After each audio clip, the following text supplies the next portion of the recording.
Hey friends, welcome back to Health Over Hubris. Today's topic is going to be all about how to lose weight, basically the science or the process behind how you actually lose weight.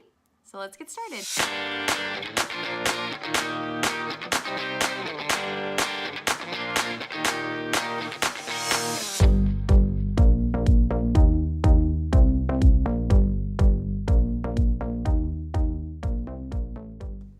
So really quickly, I want to start with a quick disclaimer, so stick with me, read it.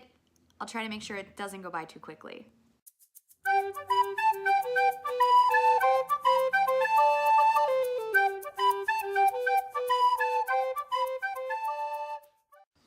So I really have relied on my journey on the science to losing weight because losing weight really comes down to calories that you're putting into your body versus the calories that you're expending or burning or putting out of your body. So calories that you put into your body, very simply put, is the food that you eat, the drinks that you drink. It's everything that you put in your body that has caloric content, or it takes your body energy to burn and it gives your body energy in return. As that food is broken down, those calories give your body energy that you can then use for your daily activity. So to lose weight, you need to create a caloric deficit. Essentially, you need to be burning or expending more calories than you are putting into your body. Real quick, a little bit of information about how our body processes calories or how our body burns calories. So your body burns a certain number of calories based on your height and weight and activity level throughout the day. This is called your TDEE, which is your total daily energy expenditure. Essentially, how much your body burns throughout the day doing its daily activities. But there's also something known as basal metabolic rate, which is the energy that your body expends while doing absolutely nothing. So you could sleep all day and your body still burns a basal number of calories. So I've calculated mine before and my BMR is about 1,600 calories, but my TDEE tends to be 2,000 because I'm not sleeping all day. I'm up and walking around and doing daily activities. So learning about TDEE has helped me because it makes me think more logically about how I can lose weight or how I can make sure that the energy that I'm expending is making sure that I have a caloric deficit. Let me talk about what a caloric deficit is now. So in order to lose weight or burn fat, you have to have a caloric deficit. Essentially, you need to be expending more calories than you are putting into your body. So let's say my TDEE is 2,000 calories, and then I burn 200 calories on a workout. So I need to create a deficit throughout the day. I cannot eat 2,200 calories and still lose weight because I'm putting in as many calories as my body is burning. I'm on an even level. I need to have a caloric deficit. So to create a caloric deficit, you can essentially take your TDEE and any added calories that you're burning throughout the day through exercise and subtract a certain number of calories and eat that many calories. So for me, I have always been in a 1,000-calorie deficit, which is about the maximum that you want to be to continue to be healthy and to feel good. If you go anywhere over 1,000-calorie deficit, you start to feel really, really sluggish and tired and you don't have energy, and really, what's the point? Because you're not eating enough food. But I'm not eating 1,000 calories, I am eating in a deficit of 1,000 calories. You certainly do not have to create a deficit of 1,000 calories. That is more of the extreme end, and I had done that for myself because I really needed to lose a lot of weight. But if you're looking to lose a little bit of weight, you probably don't want to do 1,000 calories because it's not as sustainable long term. You want to pick something around 250 calories, 500 calories, or 750 calories deficit. So again, a deficit is eating that many fewer calories than you are expending throughout the day. You're not going to meet how much you're expending. You want to have a deficit. So subtract that number from how many calories you burn in a day. So now to the fun part. There are really 3 ways that you can do this. You can create a deficit in 3 key ways.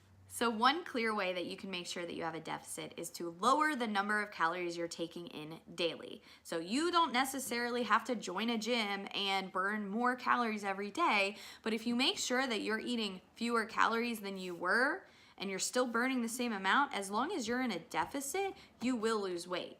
So there are two key ways that you can do that. So you could take your portion sizes and make them a lot smaller so that you're taking in fewer calories, but still be eating the same foods and still reach a deficit. I, on the other hand, chose not to do that in my journey because I like to eat a lot of food. Go figure. So what I did instead was I chose foods that are much lower in calorie, like vegetables that are very filling, and I ate a lot more. Well, I was already eating a lot, but I was able to eat a lot more for the same number of calories. So again, those two options for you are to change your diet, change the foods you're taking into your body. You can switch to healthier foods or foods that are lower in calorie, or you can stay with the types of foods that you are eating and just eat less of it. You can make your portion sizes smaller, that way you're not eating as many calories. For the second way though, you could increase your exercise. You wouldn't necessarily need to change your diet as long as the exercise that you are doing creates a deficit. So you could join a gym, or you could start running, or you could go for walks. If you are tracking how many calories you're burning and you're still in a deficit, you can still eat the same foods that you like to eat. The third way to create a caloric deficit and to lose weight is to do both of number one and number two. You can change the foods that you're eating to create fewer calories throughout the day, and you can increase your exercise. So if you lower the calories that you're eating and you increase your exercise, it's much easier to reach a deficit. So remember that you can change the foods you're eating or eat foods that are lower in calorie content, and you can increase your exercise. So join a gym, do more exercise throughout the day. My favorite has been number 3 because I think personally that it's really important to have a holistic idea of health and wellness in order to reach your goals. So my goal has always been to be fit, not necessarily lose weight, but I knew that I needed to lose weight to get more fit. So I knew that it was much easier to do both, lowering my calories throughout the day and increasing my exercise, because I knew that I would not get as healthy if I didn't include exercise in my plan. So I highly recommend that you do both at some point. However, you do not need to start with both. It is very hard to go into a caloric deficit while you're trying to take on exercise. It might be easier for you to start with one thing, change one thing that you're eating in your diet to create a deficit, and then maybe incorporate more exercise into your plan.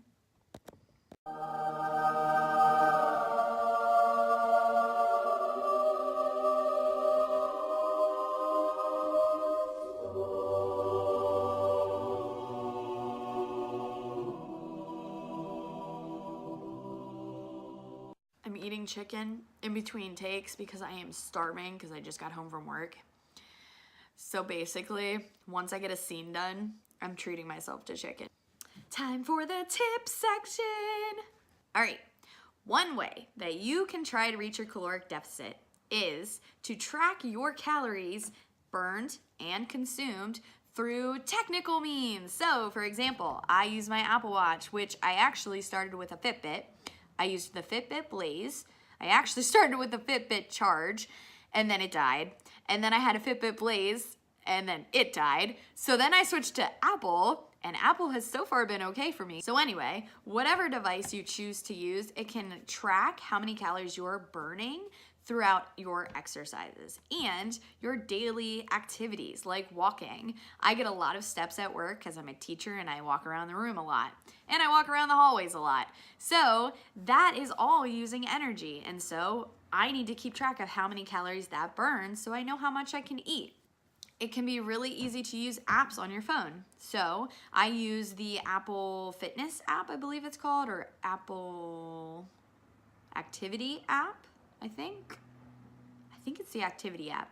But I use the app for Apple to track how many calories I'm burning throughout the day with my exercise and with my daily activities. I also use MyFitnessPal. I did originally use the Fitbit app, but it started to get a little buggy for me. I think because I tracked for a year and I had all of that information loaded into there. So when I switched over to the iPhone and to an Apple Watch, I chose to switch over also to my MyFitnessPal. MyFitnessPal is amazing because they have all of the foods already in there, and you can search barcodes to find the foods that you're eating. And I find that to be a lot easier than trying to like keep a journal, which you could do, it is an option, but the technical means are a lot easier for me. So there are tons of apps out there. You can track your calories through that, track every single thing you eat, and you want to make sure that you are tracking how much you are eating because it makes a huge difference.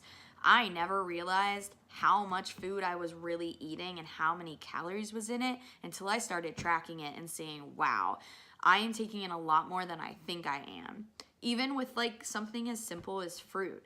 Fruit can quickly become high calorie if you eat too much of it, or granola. Granola is notoriously high calorie, and if you eat more than one serving, you are taking in a lot more calories than you might think.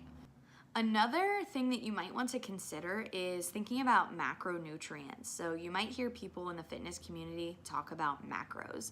That just means macronutrients. Your body has 3 basic nutrients, the big macronutrients that it uses to survive and to give it energy to move. So those are protein, fat, and carbohydrates. It is really important to make sure that you have a balance. You do not necessarily want to have all fats, all carbs, or all protein.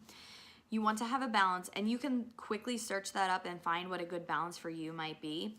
I chose to do a relatively high protein content because protein can keep you full for a long time, and whereas carbohydrates burn off pretty quickly and you'll get hungry right away. But I chose to go with a high protein so I could be full longer. So one other thing I do, which can seem kind of weird to people, is I like to eat at least one big meal during the day because, again, your girl likes to eat.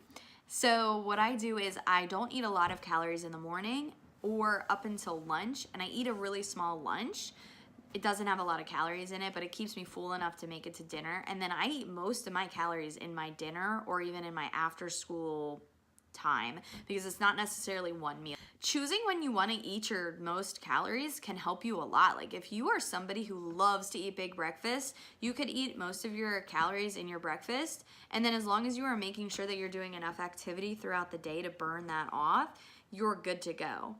If you're somebody who likes to eat at night, you might want to save a lot of your calories for at night so you can eat those snacks. Again, I love to eat a huge dinner, so what I do is I save a lot of my calories until the end of the day, making sure that I'm not too hungry throughout the day, and it allows me to eat what I want to eat at night. So finally, as always, it is really important for you to find what works for you, because I can sit here and tell you anything that I've done, but if it's not going to fit into your lifestyle or the choices that you're making for your body, then it's not going to be sustainable. And the most important thing about fitness and weight loss is having a sustainable plan. You want to pick something that you're going to be happy with and you're not going to be miserable throughout. You don't want to pick something that doesn't fit your lifestyle, because if you can't make it work and it adds added stress to your life, it's going to be a lot harder to reach your goals. So I'm really enjoying making these videos. If there's anything that you think that I should talk about or you have questions about, please let me know so I have some ideas. I have a binder of all the things that I want to talk about with little notes. I'm so organized, and I have what I'm going to do each day. Monday I do this, Tuesday I do this. I got my stuff together, man. If you have not watched my first video, please watch that so you know who I am. And I am planning on having videos be out every Sunday. So keep posted on that. If you have any questions in the meantime, please let me know. You know where to find me. Also check out my Instagram at healthoverhubris so that you can check out what I'm eating during the day. And if you're interested in my goals as I meet them, you can see them. So thank you so much for watching, and please stick around for the bloopers because there are always tons of those to choose from.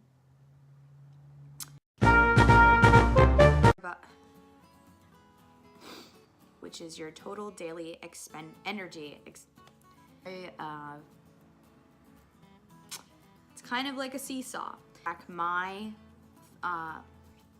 chicken time. So, gosh, you know how I made fun of myself about my hair in the first video? But like, look how fluffy it is, because I just have fluff.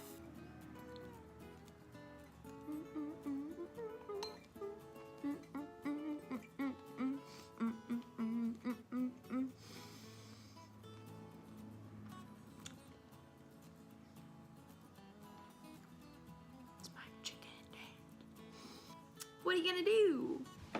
What are you gonna... I just knocked my chopstick on my floor.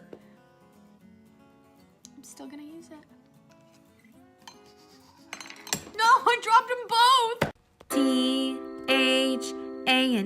thanks for watching. T-H-A-N-K-S, thanks for watching. T-H-A-N-K-S, thanks for watching. That is all. Goodbye.